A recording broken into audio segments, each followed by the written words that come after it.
madame 166e député El Hadj Malick nuyu naa la ziar naa la lu bari xanaa ñuy sant yàlla di julliwaat ci yonent bu tedd bi sallallahu alayhi wa sallam xam nga lu tax ndax sunu gaay yi saa yu leen démocratie intéressé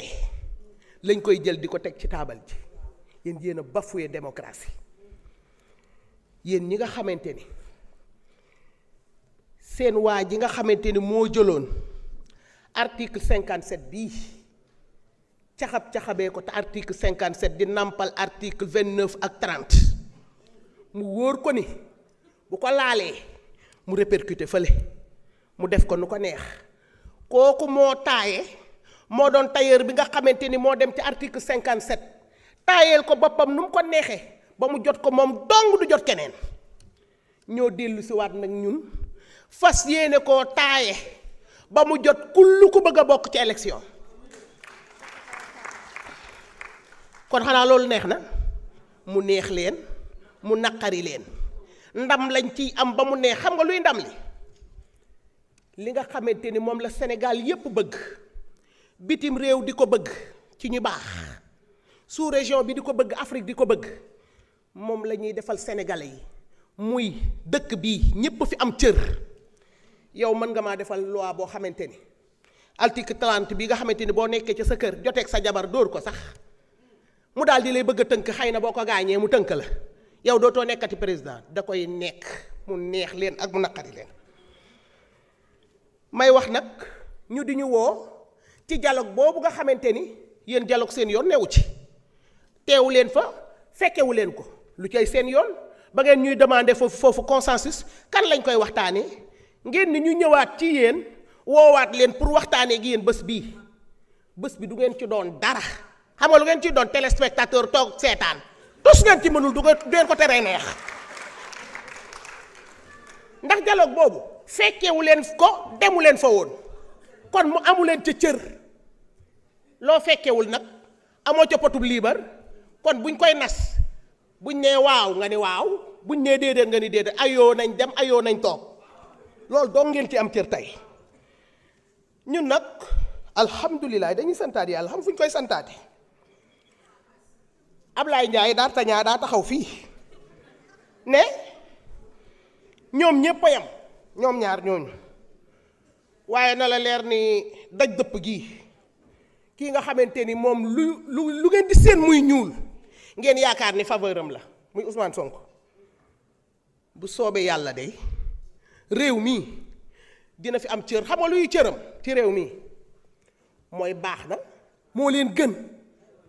ëpp leen diine ëpp leen lislaam gën leen a ragal yàlla moo am te yéen ci seen bopp xam ngeen ko kon nag li nga xamante ni ñun moom la ñu nas muy ki nga xamante ni moo dàq gaynde gi waafoon fii ci biir dëkk bi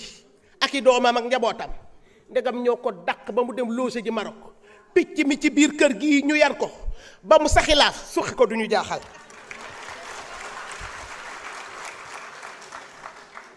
article 29 bi nag ak article 30 bi xam nga lu ci am da ngeen ni dañ koo waroon a bàyyi xaare ko Bamba Cissé mii nga xamante ni nee na way politique yi da leen a war a recevoir le 30 Bamba recevoir leen loo wax ak ñoom soo paree rendre ñu compte ñun ay député lañu dañoo am prérogative ci réew mi am prérogative ci suñu kër gii ba lu ñu fi war a samp ak lu ñu war a def proposition dañ koy proposer teg ko ci taabal ji exécutif bi dafa am cëram ñun ñu am suñu cër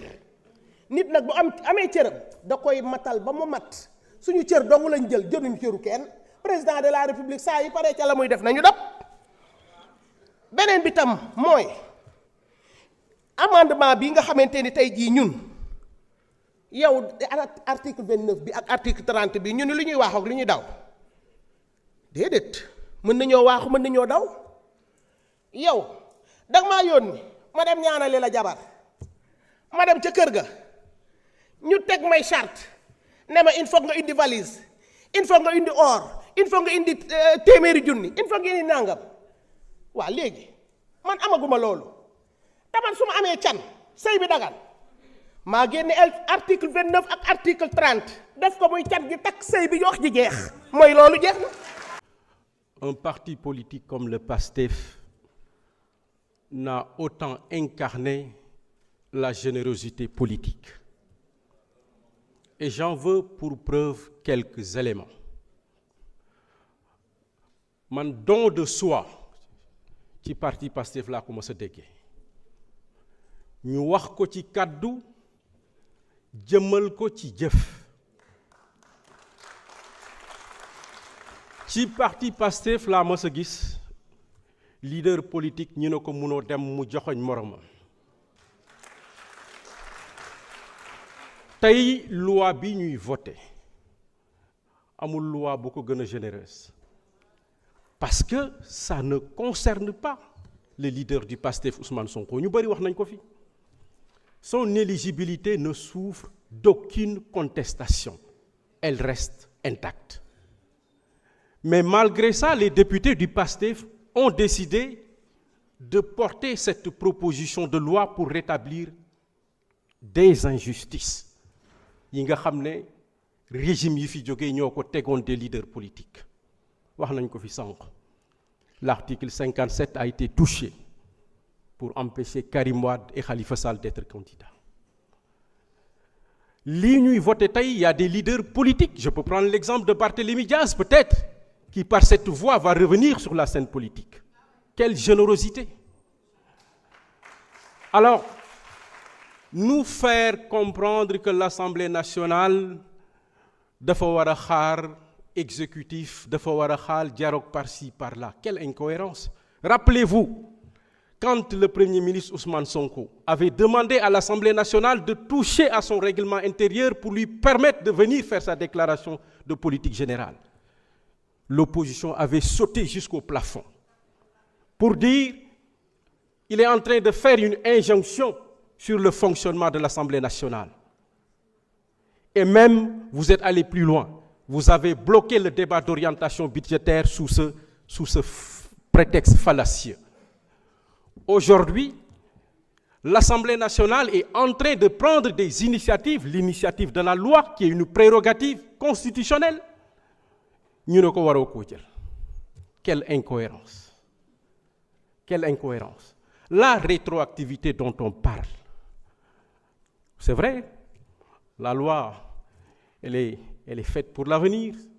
Si je me trompe, M. Bamba, vous me le direz. Mais il y a des dispositions de la loi qui dit dans quelles conditions, et c'est dit explicitement dans le texte, que cette loi va rétroagir pour corriger des injustices. C'est une générosité politique.